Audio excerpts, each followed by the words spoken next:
এদিন এজন প্ৰফেছৰ তেওঁৰ ক্লাছলৈ সোমাই আহিল আৰু আহি ছাত্ৰ-ছাত্ৰীসকলক ক'লে আজি তোমালোকৰ পৰীক্ষা লোৱা হ'ব। সকলো আচৰিত। পৰীক্ষাৰটো একো কথা তেওঁলোকক কোৱা হোৱা নাছিল। তাৰ মানে সাৰপ্ৰাইজ টেষ্ট।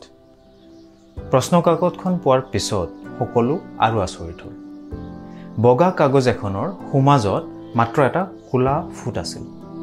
প্ৰফেছৰজনে ছাত্ৰ-ছাত্ৰীসকলক ক'লে তোমালোকে কাগজখনত যি দেখা সেই বিষয়ে কেইটামান লাইন লিখিব লাগে। হেয়াই আজিৰ পৰীক্ষা। সকলো আচৰিত।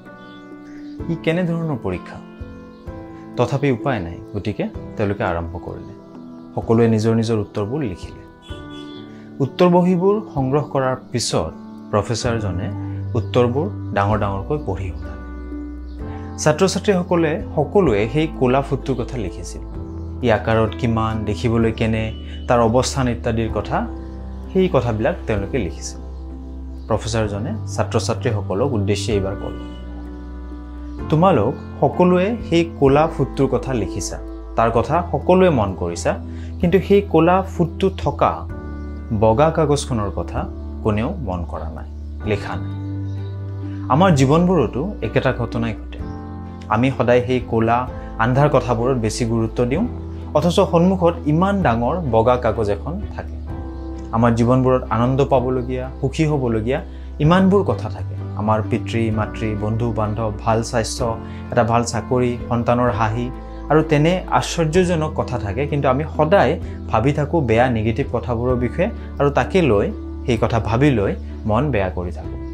আমি সদায় ডাৰ্ক স্পটবোৰ যেনে হতাশা, ব্যৰ্থতা, ভয়, উদ্বেগ, আনে আমাৰ কি বেয়া কৰিলে, আমি কি নাপালোঁ, সেইবোৰৰ ওপৰত ফ'কাছ কৰি বগা কাগজখনৰ দৰে জীৱনৰ আন পজিটিভ কথাবোৰৰ বিষয়ে নাভাবোঁ। বৰঞ্চ সৰু তুচ্ছ কথা এটাৰ বিষয়ে নিগেটিভ চিন্তা কৰি নিগেটিভ ভৱিষ্যতৰ কথা ভাবি বহি থাকোঁ, প্ৰফেছৰজনে ক'লে। আপুনিও একেই কৰে নেকি? যদি আপোনাৰ মনলৈও তেনে নিগেটিভ চিন্তাই বেছিকৈ আহে, তেন্তে সম্ভৱতঃ সেয়া সলনি কৰাৰ সময় আহিল। কিয় সলনি কৰিব লাগে? কাৰণ ই ইতিমধ্যে আপোনাৰ জীৱনটোত নানা সমস্যা সৃষ্টি কৰি আহিছে আৰু আগলৈও কৰি থাকিব যদি আপুনি আপোনাৰ চিন্তা কৰা পদ্ধতিটো নহলায়। লগতে হাতত পায়ো জীৱনটো সুমধুৰ কৰি তুলিব পৰা বহু বস্তু আপুনি হেৰুৱাইছে আৰু নেহেৰুৱাব। জীৱনৰ পজিটিভ বস্তুবোৰ চাবলৈ শিকক। আপোনাৰ জীৱনত পজিটিভ বস্তু একোৱেই নাইনে?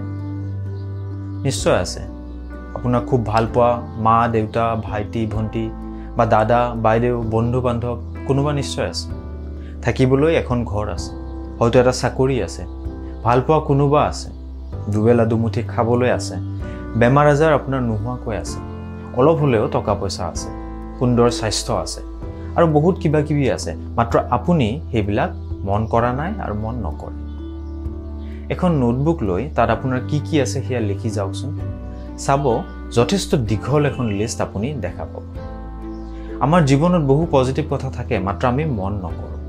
আমাৰ জীৱনটো আন বহু মানুহৰ জীৱনতকৈ বহুত ভাল, মাত্ৰ আমি সেয়া কথা বুজি নাপাওঁ, নেদেখোঁ। এই লিষ্টখন সাৱধানে থৈ দিব, নেহেৰুৱাব। আপোনাৰ জীৱনত কি কি পজিটিভ, কি কি ভাল আছে, সেই কথাৰ এই লিষ্টখন সপ্তাহত এদিন হ'লেও উলিয়াই চাব। আপোনাৰ খং, অশান্তি, চিন্তা, ফ্ৰাষ্ট্ৰেশ্যন ইত্যাদি নিগেটিভ কথাবোৰ বহুখিনি কমি যাব আৰু এনে বহু কথা নাইকিয়া হৈ যাব। মনটো ভালে থাকিবলৈ হ'লে, সুখী হ'বলৈ হ'লে আপুনি মাত্ৰ এই অভ্যাসটো যদি কৰে, তেন্তে আপুনি বহুত শান্তি লাভ কৰিব, বহুত সুখত থাকিব পাৰিব।